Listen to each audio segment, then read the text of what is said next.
They laughed at us. 7 fleets, each carrying the banners of a different world, their admirals sneering at the thought of fighting humans. To them, we were a curiosity, an anomaly in the grand scheme of galactic war. A species too stubborn to submit, too reckless to be tamed, and far too weak to be taken seriously. They called it a formality, a final sweep of resistance before real matters demanded their attention. The war councils had already discussed terms, deciding how best to divide the spoils of a broken Earth. They assumed surrender was inevitable. That assumption was their first mistake. Our forces had been pushed back for years, retreating into the cold silence of dead space, vanishing into the void while they built their armadas. Their ships, forged in the hearts of supergiant stars, gleamed like monuments to their superiority. They had numbers, technology, and centuries of warfare behind them. We had something else, something they never saw coming. By the time their fleets entered the Helios expanse, humanity was nowhere to be found. They broadcast their demands, waiting for an answer that never came. Their sensors stretched for light years, scanning for any trace of us, and yet we were ghosts. It was only when their lead dreadnought, the Veil Trees, detected a distortion in subspace that their confidence wavered. The anomaly lasted less than 2 seconds, an insignificant ripple in the vacuum, but what followed shattered the illusion of control they held so dearly. The Veil Trees' shields collapsed in an instant, not from weapons fire, but from something else, something unseen. A distortion twisted through its hull, bypassing every layer of armor, disrupting power conduits and igniting fuel lines. Explosions bloomed across the ship like silent screams. Emergency beacons flared as thousands of crew members scrambled for answers, but there were none. One moment, the dreadnought stood as a titan of war. The next, it was a drifting ruin. Panic swept through the fleet. It wasn't just an attack, it was an execution. No signatures, no detectable energy discharge, just destruction appearing out of nowhere.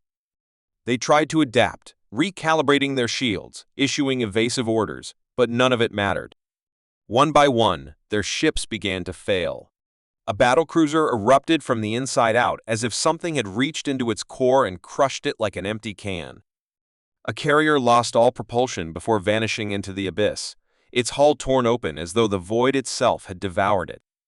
And then the messages began. Not demands, not threats. Just a voice calm, measured, human. You thought we were gone. You thought we were running. We weren't. We were waiting. It was the first time in recorded history that the 7 Systems fleet hesitated. A force built on precision and discipline suddenly found itself paralyzed by fear. The admirals barked conflicting orders, some calling for a full retreat, others demanding a concentrated strike on anything that moved. But there was nothing to fight, no enemy ships, no visible weapons platforms, no sign of an opposing fleet. Just a growing sense of inevitability. Humanity had not disappeared. We had not been defeated. We had simply found another way to fight. What happened next was not war. It was not a battle between fleets or an exchange of fire between equals. It was a lesson, one carved into the wreckage of their pride and the silence of their final transmissions. And as the last of their ships struggled to break free from the nightmare closing in, they understood why humanity had never surrendered. Because we never needed to. Then, as if to ensure they truly grasped the weight of their mistake, the voice returned one last time. You should have listened when we warned you. Now, you'll learn what it means to be afraid. The silence that followed was more terrifying than the destruction itself. Across what remained of the 7 Systems fleet, officers and crews struggled to comprehend what had just happened. These were not rookies or inexperienced conscripts. They were seasoned warriors, commanders of the most powerful armadas their civilizations had ever assembled. And yet, in the span of minutes, they had lost control not just of the battle, but of their own fate. On the bridge of the Xeron's Wrath, Admiral Velcor stood frozen, eyes locked onto the smoldering wreckage of the Veil Tree. He had seen countless battles, entire worlds reduced to ruin under the might of the fleet, but never had he witnessed such a precise, merciless annihilation. Every instinct screamed at him to act, to unleash every weapon at his disposal, But against what? There was no fleet, no visible enemy, no tactical formation to counter. The humans were doing something impossible, something that defied every known principle of war. Velker's communications officer, a hardened veteran named Tash Ren, spoke with a voice that barely concealed his fear. Sir, all attempts to trace the source of that transmission have failed. It was bouncing through anomalies in subspace, appearing and disappearing across multiple locations at once. There's no pattern, nothing we can lock onto. He hesitated before adding, "And sir, the other fleets are panicking." Velker clenched his jaw. Panic was a death sentence. He had seen what happened to commanders who lost control of their ranks. Hesitation turned into disarray, disarray into slaughter. He needed answers.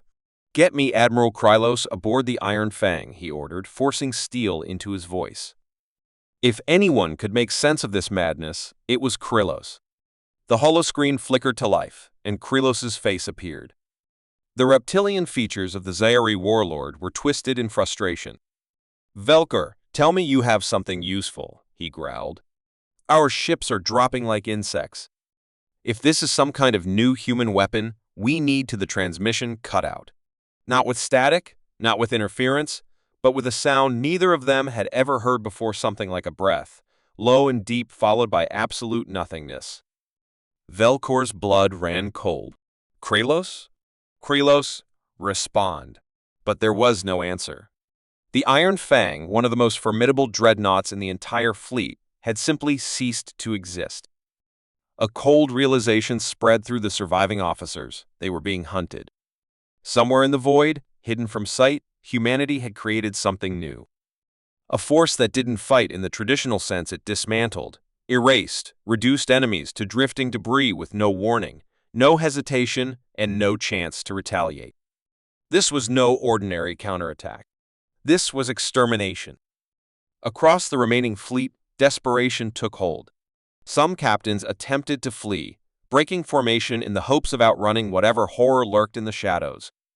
Others turned their weapons on the void, firing wildly into empty space, hoping to hit something, anything that would make sense of this madness. But nothing changed. There was no visible assault, no exchange of fire. Only ship after ship falling silent, stripped of its defenses, turned into ruins without a single warning shot.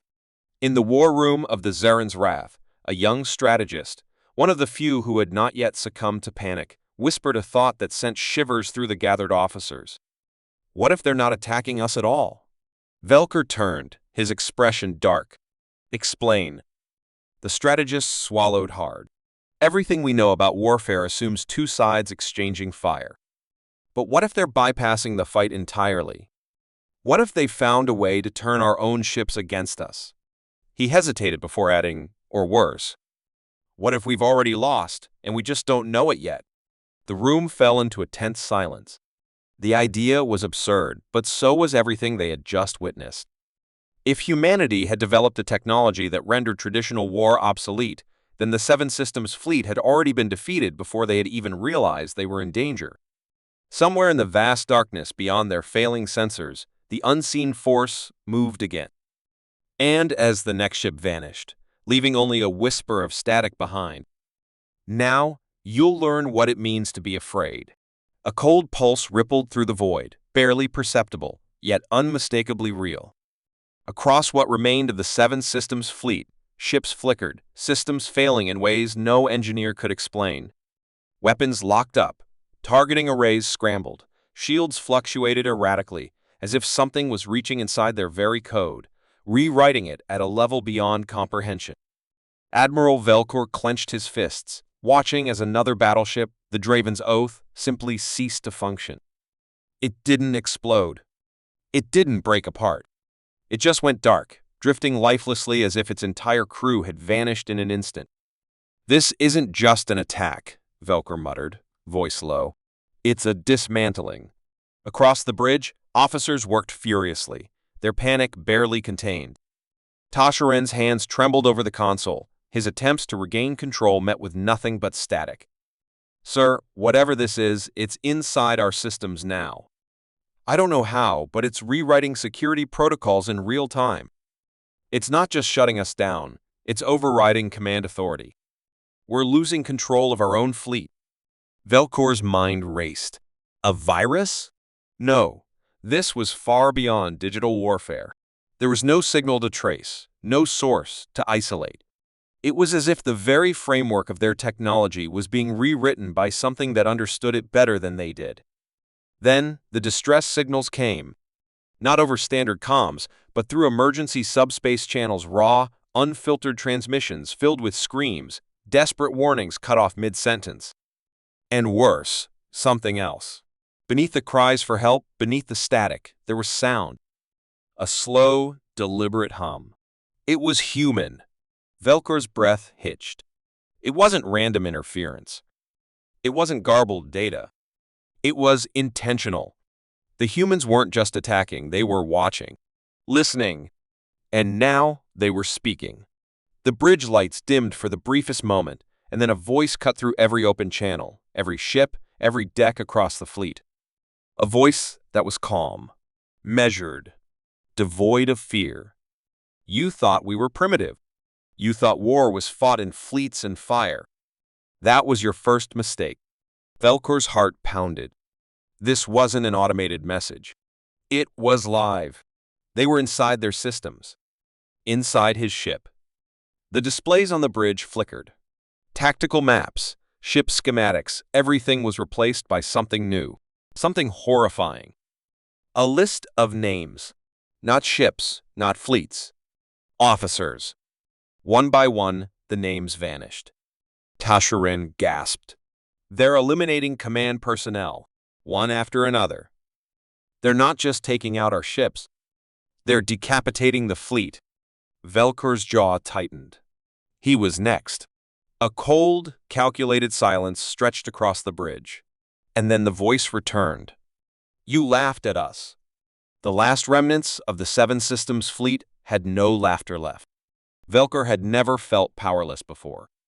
Even in the worst battles of his career, there had always been a path forward, tactical options, fallback strategies, something.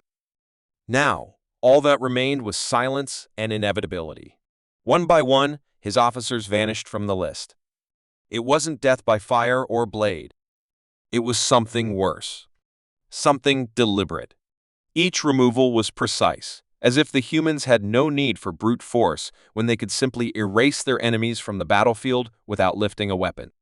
A deep hum vibrated through the Resolute's hull, low and rhythmic, like the distant pulse of a heart far too large to belong to any living thing. Velkor forced himself to stand. His crew needed him to be more than afraid. He turned toward Tasharin, whose face had gone pale. We have to move.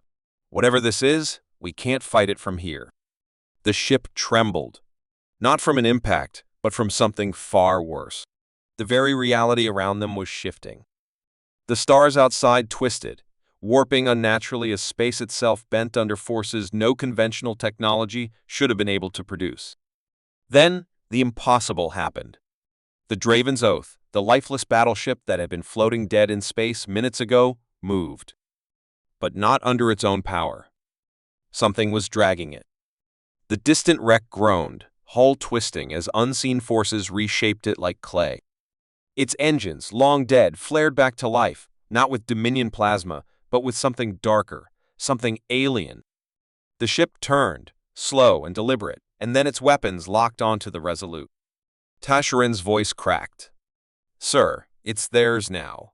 The humans hadn't just shut the fleet down. They had taken it, turned it against itself. Velkor's grip tightened on the command console. Get us out of here. Now. No response from the engines. Then override. Rip out the security failsafes and the lights cut out. Every screen on the bridge flickered at once, and then a new face filled the monitors. A human. Not a soldier. Not an admiral. Just a man seated in a darkened room, watching them with something that wasn't anger, wasn't even malice. It was understanding. You were always going to lose, the man said. Not because we were stronger. Not because we had better weapons. But because you never understood what you were fighting. The Draven's Oath fired. The Resolute never had a chance. The impact tore through its hull in a single clean strike, systems collapsing before the explosion even had a chance to spread. Velkor's final thought before the void took him was bitter and sharp. The humans hadn't just defeated the fleet. They had rewritten the very nature of war itself. And in the end, the seven systems had never stood a chance.